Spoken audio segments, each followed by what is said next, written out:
Time is now 6:40. The weekend was, a little so-so, but at least the week of Cherry Blossom Festival almost picture perfect. Yeah, that's right. Going to be a little cool today and tomorrow, but then back in the 70s for the latter half of the week before. Yeah, we got some rain in the picture for Friday, but then we get to the weekend and that looks pretty good across central Georgia. Here's a live look over downtown right now. A temperature in Macon of 52. I expect the temperatures to fall a couple more degrees here before the morning is over. Make it into the mid 60s with a mix of sun and clouds. Later on this afternoon, it's 50 in Monroe County right now, 53 in Roberta, 46 over in Jasper County, 50 up in Eatonton, 54 in Milledgeville, 51 in Sparta, 54 in Sandersville and in Wrightsville, 53 over in Butler this morning, and how about 55 down in Wilcox County. The radar picture, all is quiet across central Georgia. Looking for some rainfall. Well, you don't have to go too far. Down in northeast Florida this morning, rolling off the Atlantic coast, some thunderstorms, but that's going to stay down there. Not a concern for us. What we're going to be watching here over the next 24 hours is this: a freeze warning in effect for several central Georgia counties, Monroe County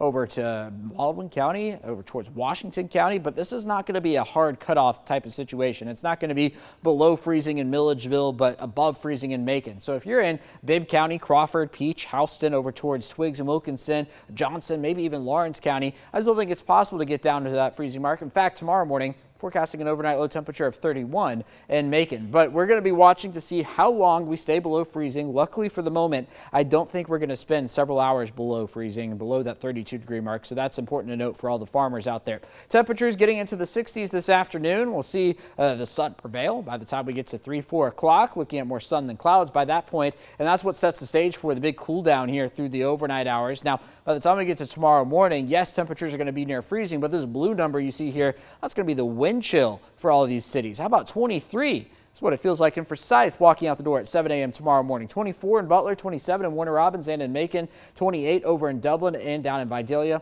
25 is what it's going to feel like in Dooley County tomorrow morning.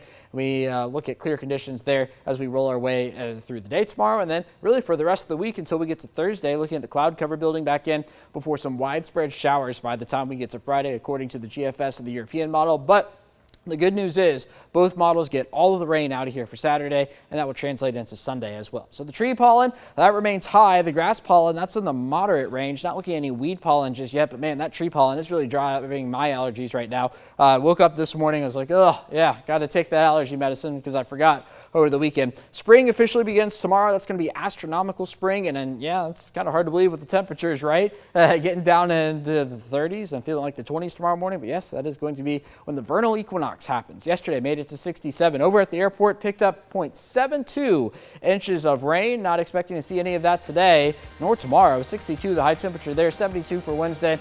Be looking at some more cloud cover building in there on Thursday with a high near 74.